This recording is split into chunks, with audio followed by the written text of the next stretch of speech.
अकबर बीरबल की कहानी। सोने का खेत। अकबर के महल में कई कीमती सजावट की वस्तुएं थीं, लेकिन एक गुलदस्ते से अकबर को खास लगाव था। इस गुलदस्ते को अकबर हमेशा अपनी पलंग के पास रखवाते थे। एक दिन अचानक महाराज अकबर का कमरा साफ करते हुए उनके सेवक से वह गुलदस्ता टूट गया।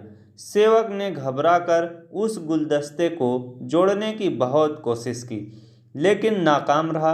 हार कर उसने टूटा गुलदस्ता कूड़ेदान में फेंक दिया और दुआ करने लगा कि राजा को इस बारे में कुछ पता न चले। कुछ देर बाद महाराज अकबर जब महल लौटे तो उन्होंने देखा कि उनका प्रिय गुलदस्ता अपनी जगह पर नहीं है। राजा ने सेवक से उस गुलदस्ते के बारे में पूछा तो सेवक डर के मारे कांपने लगा।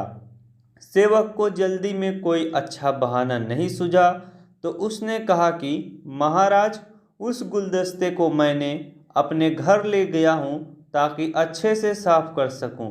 यह सुनते ही अकबर बोले, मुझे तुरंत वो गुलदस्ता ला कर दो। अब सेवक के पास बचने का कोई रास्ता नहीं था। सेवक ने महाराज अकबर को सच बता दिया कि वो गुलदस्ता क्या टूट चुका है।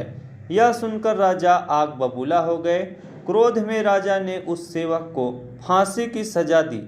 राजा ने कहा, झूठ मैं बर्दाश्त नहीं करता हूँ। जब गुलदस्ता टूट ही गया था तो झूठ बोलने की क्या जरूरत थी। अगले दिन इस घटना के बारे में जब सभा में जिक्र हुआ तो बीरबल ने इस बात का विरोध किया। बीरबल बोले कि झूठ हर व्यक्ति कभी न कभी बोलता ही है। किसी के झूठ बोलने से अगर कुछ बुरा या गलत नहीं होता तो झूठ बोलना गलत नहीं है। बीरबल के मुंह से ऐसे शब्द सुनकर अकबर उसी समय बीरबल पर भड़क गए। उन्होंने सभा में लोगों से पूछा कि कोई ऐसा है यहाँ जिसने झूठ बोला हो। सबने राजा को कहा कि नहीं, वह झूठ नहीं बोलते। यह बात सुनते ही राजा ने बीरबल को राज्य से निकाल दिया।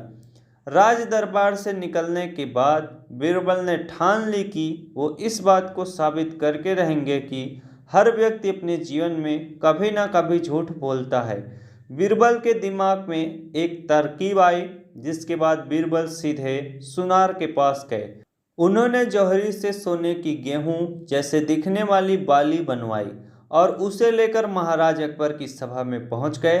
अकबर ने जैसे ही बीरबल को सभा में देखा तो पूछा कि अब तुम यहाँ क्यों आए हो। बीरबल बोले, जहाँपना, आज ऐसा चमत्कार होगा जो किसी ने कभी नहीं देखा होगा। बस आपको मेरी पूरी बात सुननी होगी। राजा अकबर और सभी सभापतियों की जिज्ञासा बढ़ गई और राजा ने बीरबल को अपनी बात कहने की अनुमति दे दी। बीरबल बोले, आज मुझे रास्ते में एक सिद्ध पुरुष के दर्शन हुए। उन्होंने मुझे यह सोने से बनी गेहूं की बाली दी है और कहा कि इसे जिस भी खेत में लगाओगे वहां सोने की फसल उगेगी। अब इसे लगाने के लिए मुझे आपके राज्य में थोड़ी सी जमीन चाहिए। राजा ने कहा, यह तो बहुत अच्छी बात है, चलो हम तुम्हें जमीन दिला देते हैं। अब बीरबल कहने लगे कि मैं चाहता हूं कि पूरा राज दरबार यह चमत्कार देखे। बीरबल की बात मानते हुए पूरा राज दरबार खेत की ओर चल पड़ा। खेत में पहुंचकर बीरबल ने कहा कि इस सोने से बनी गेहूं की बाली से फसल तभी उगेगी जब इसे ऐसा व्यक्ति लगाए जिसने जीवन में कभी झूठ न बोला हो। बीरबल की बात सुनकर सभी राज दरबारी खामोश हो गए और कोई भी गेहूं की बाली लगाने के लिए तैयार नहीं हुआ। राजा अकबर बोले कि क्या राज दरबार में कोई ऐसा व्यक्ति नहीं है जिसने अपने जीवन में कभी झूठ न बोला हो। सभी खामोश थे। बीरबल बोले, जहाँपना, अब आप ही इस बाली को खेत में रोप दीजिए। बीरबल की बात सुनकर महाराज का सिर झुक गया। उन्होंने कहा, बचपन में मैंने भी कई झूठ बोले हैं, तो मैं इसे कैसे लगा सकता हूँ। इतना कहते ही बादशाह अकबर को यह बात समझ आ गई कि बीरबल सही कह रहे थे कि इस दुनिया में कभी ना कभी सभी झूठ बोलते हैं। इस बात का एहसास होते ही अकबर सेवक की फांसी की सजा को रोक देते हैं। कहानी से सीख, बिना सोचे समझे किसी को बड़ा दंड नहीं देना चाहिए। हर काम को सोच विचार कर ही किया जाना चाहिए। साथ ही एक छोटे से झूठ की वजह से किसी व्यक्ति का आकलन भी नहीं किया जाना चाहिए, क्योंकि कुछ परिस्थितियां ऐसी होती हैं कि लोग झूठ बोल देते हैं।